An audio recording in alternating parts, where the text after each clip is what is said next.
हे बघा कटाची आमटी आहे. टेस्ट करायलाच हवी ना, एवढी मेहनत केली तर. खरंच सुंदर. नमस्कार, मी आरती. माझ्या अन्नपूर्णा यूट्यूब चॅनलमध्ये तुमचं मनापासून खूप खूप स्वागत करते. सगळ्यांना मनापासून दसऱ्याच्या हार्दिक हार्दिक शुभेच्छा. Shri Swami Samarth. Bless you. Thank you. संपूर्ण असा व्हिडिओ बनवलेला आहे पुरणाच्या पोळीचा आणि कटाच्या आमटीचा व्हिडिओ दुसऱ्या दिवशी येणार आहे, तर तुम्ही तोही व्हिडिओ नक्की बघा. आज मी तुम्हाला कुकरमध्ये चण्याची डाळ कशी शिजवायची ते सांगणार आहे पुरणपोळीसाठी. त्यासाठी मी 2 कप चण्याची डाळ म्हणजे हरभऱ्याची डाळ 3 तास भिजत ठेवलेली. तुम्ही रात्रभर भिजत ठेवलात आणि सकाळी पुरण करायला घेतलात तरीही चालेल. मी 3 तास भिजत ठेवलेली ही चण्याची डाळ चांगली धुतलेली आहे 2 ते 3 वेळा. आणि तुम्ही बघू शकतात चण्याची डाळ चांगली भिजली गेलेली आहे. आता मी कुकरमध्ये डाळ शिजवायची आहे. तुम्ही टोपामध्ये चण्याची डाळ शिजवलात तरीही चालेल. त्यामुळे कटाची आमटी ही खूप जास्त होते ॲज कम्पेअर टू कुकरमध्ये चण्याची डाळचं पाणी कमी होते. तर झटपट आपल्याला करायचं असेल कमी वेळामध्ये तर तुम्ही कुकरचा वापर करू शकता. आता कुकरमध्ये मी 2 कप चण्याची डाळ घेतलेली, त्याची दुप्पट म्हणजे 4 कप पाणी घेतलेलं आहे. पाणी गरम झालेलं आहे. पाव चमचा हळद घालत आहे. 2 चमचे तेल घालायचं आहे. तुम्ही बघू शकतात पाणी एकदम खळखळून गरम झालेलं आहे आणि गरम पाणी करायचं. थंड पाण्यामध्ये चण्याची डाळ घालायची नाही. आता भिजवलेली चण्याची डाळ आपल्याला घालायची आहे. आणि जरी पाण्याचा रंग लाल दिसत आहे पण चण्याची डाळ घातल्यावर नॉर्मल रंग येईल.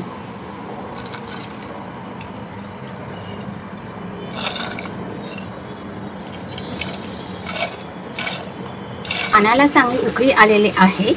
आता आपल्याला गॅस स्लो करून कुकरचं झाकण लावायचं आहे आणि 2 किंवा 3 शिट्ट्या करायच्या आहे.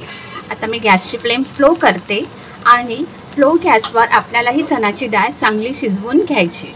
जर 2 शिट्ट्यांनी चण्याची डाळ शिजत नसेल तर एखाद दुसरी शिट्टी परत करा आणि चांगली शिजवून घ्या चण्याची डाळ. कुकर थंड झालेला आहे. आता आपण ओपन करूया. मला दाखवते डाळ कशी शिजलेली आहे. एकदम हे बघा लगेच स्मॅश होते म्हणजे समजून जायचं आपली डाळ चांगली शिजलेली आहे. खाली कढई ठेवलेली आहे आणि वरती पुरणाची झाई आहे. पुरण यंत्र असेल तुमच्याकडे तरी चालेल. मार्केटमध्ये अशा प्रकारची जाळी मिळते, चाळणी मिळते. आता मी हे पाणी कटाच्या आमटीसाठी पाणी ट्रान्सफर करून घेते. आणि गरम असतानाच आपल्याला वर खाली करायचं आहे ही शिजवलेली डाळ. त्यामुळे एक्सेस पाणी असेल ते निघून जाईल. आता 6-7 मिनिटांनी आपलं कटाच्या आमटीसाठी म्हणजे येवणीसाठी पाणी आपलं तयार झालेलं आहे. जर 2 कप आपण चण्याची डाळ घेतो तर 2 कप आपल्याला गूळ वापरायचा आहे. पूर्णपणे तुम्ही साखरचा पण वापर करू शकतात किंवा अर्ध गूळ किंवा अर्ध साखर म्हणजे 1 कप गूळ घेत असाल तर 1 कप साखर घेऊ शकतात. तर मी 2 कप ऑर्गॅनिक गूळ घेतलेला आहे. आता कढई ठेवलेली आहे गरम करत. आता आपण शिजवलेली डाळ आपल्याला घालायची आहे. आता आपल्याला पुरण बनवायचं आहे. आता गूळ घालायचा आहे 2 कप. ची डाळ आणि गूळ पूर्णपणे मिक्स करून घेऊया. गूळ विरघळलेला आहे. आता आपलं पुरण तयार झालेलं नाही आहे. आता हे जरी आपलं हे पुरण पातळ दिसत आहे आपल्याला अजून फास्ट गॅसवर हे पुरण शिजवायचं आहे. पुरण आपलं हलकंसं घट्ट झालेलं आहे. जोपर्यंत घट्ट होत नाही तोपर्यंत आपल्याला हे शिजवायचं आहे. वेलची पूड घालत आहे. 1 चमचा जायफळ किसून घेत आहे. थोडंसं जायफळ घालायचं त्यामुळे पुरणाला छानपैकी चव येईल. मिक्स करून घेऊया. जेव्हा आपल्याला लास्टला आपलं पुरण शिजतं तेव्हाच आपण वेलची पूड आणि जायफळ घालायचं. आता आपल्याला पुरण कसं चेक करायचं तयार झालेलं आहे करून.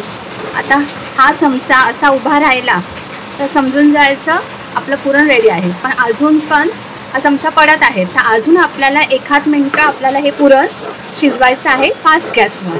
गॅसची फ्लेम फास्टच आहे. आता आपलं पुरण तयार झालेलं आहे. तर हे बघा आता हा चमचा असाच उभा राहत आहे म्हणजे आपलं पुरण तयार झालेलं आहे. आता मी गॅस बंद करते आणि गरम असतानाच आपल्याला पुरण वाटायचं आहे. आता पुरणाच्या जाळीवरच मी हे पुरण घालणार आहे. गरम गरमच घालायचं, थंड उपयोग नाही. थोडं थोडं घ्यायचं. मी 2 चमचे घेतलेले आहे आणि माझ्याकडे पावभाजीचं स्मॅशर आहे त्याच्याने मी हे पुरण स्मॅश करणार आहे. हे बघा पुरण आपलं तयार झालेलं आहे. पुरणपोळीसाठी मी कणिक मळत आहे. त्यासाठी मी 2.5 कप गव्हाचं पीठ घेतलेलं आहे. तुम्ही मैद्याचं पीठ वापरलात तरी चालेल. अर्ध मैदा अर्ध गव्हाचं पीठ किंवा पूर्ण मैदा वापरलात तरीही चालेल. पाव चमचा हळद आणि चवीनुसार मीठ. आता पिठामध्ये आपण मीठ आणि हळद मिक्स करून घेऊया. थोडं पाणी घालून जसं आपण गव्हाची चपाती बनवण्यासाठी आपण कणिक मळतो तसंच आपल्याला मळायचं आहे. कणिक मळून घेतलेलं आहे हे बघा. आता आपल्याला थोडंसं पाणी घालून पाणी आणि तेल घालून आपल्याला हे कणिक पुन्हा आपल्याला मळायचं आहे. जे काही गुठळे असतील म्हणजे आपल्याला असं या प्रकारे आपल्याला मळायचं आहे. 3 ते 4 मिनटं आपण हे पीठ चांगलं मळून घेऊया. तेल घालायचं आहे आणि तेलाने आपण परत मळून घ्यायचं आहे 3 ते 4 मिनटं.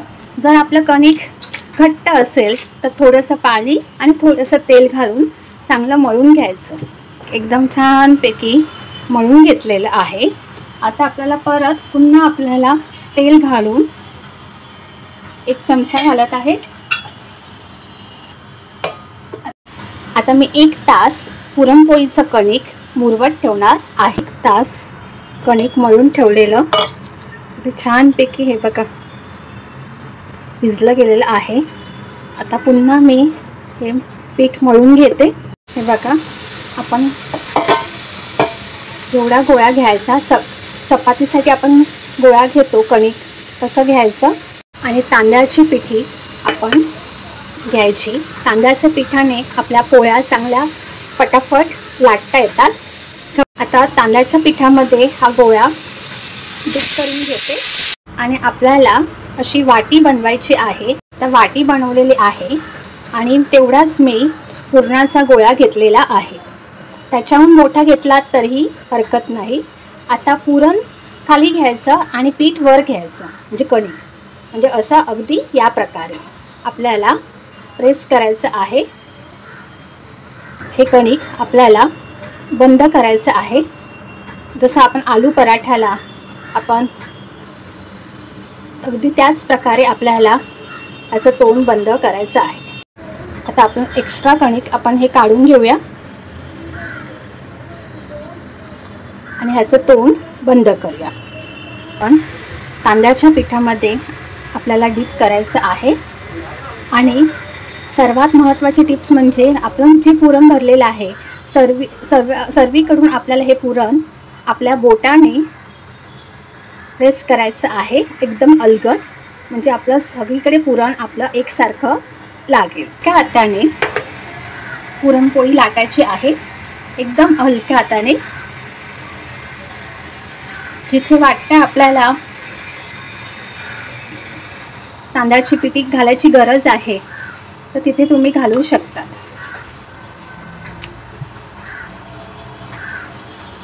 एकदम वरून खाली एकदम हलक्या हाताने प्रेस करा. एकदम बघू शकतात एकसारखी आपली पुरणपोळी लाटलेली आहे आणि पुरण पण सगळीकडे लागलेलं आहे. आपल्या चपातीचा तवा तापलेला आहे. गॅसची फ्लेम स्लो करते आणि सुरुवातीला आपल्याला थोडंसं तेल घालून तवा आपल्याला पुसून घ्यायचा आहे.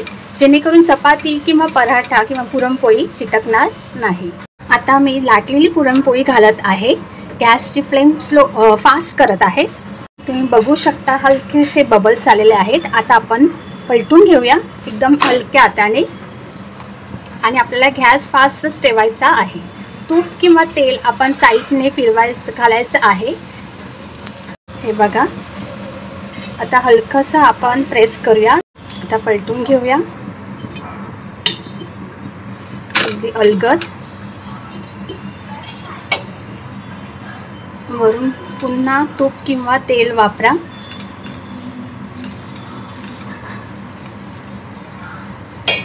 हलक्या हाताने प्रेस करा.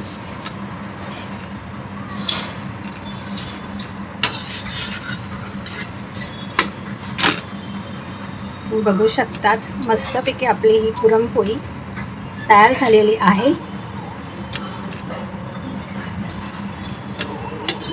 आता आपण काढून घेऊया. आता मी काढून घेते. जाळीवर आपली कुरकुरीत अशी लुसलुशीत अशी पुरणपोळी आपली तयार झालेली आहे. पुरणपोळी आहे, अळूवडी आहे, जी आपण गेल्या व्हिडिओमध्ये आपण अळूवडीची रेसिपी शूट केलेली. कटाची आमटी सुद्धा आहे आणि बटाट्याची भाजी केली आहे आणि भात आहे. तर संपूर्ण ताट आज मी दसरा निमित्त बनवलेलं आहे. तुम्ही बघू शकतात नैवेद्याचं ताट तयार झालेलं आहे. पुरणपोळी आहे आणि ती मी तुम्हाला टेस्ट करून दाखवते. हे बघा पुरणपोळी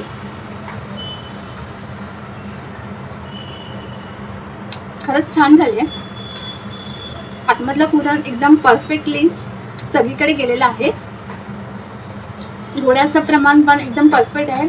जास्त गोड पण नाही आहे आणि कमी गोड पण नाही आहे आणि एकदम तोंडात टाकताच विरघळणारी अशी आहे आणि मऊ लुसलुशीत अशी आहे. त्याची आमटी आहे. टेस्ट करायलाच हवी ना, एवढी मेहनत केली तर. खरंच सुंदर. नक्की बनवा ही पुरणपोळी आणि मला कमेंटद्वारे नक्की सांगा.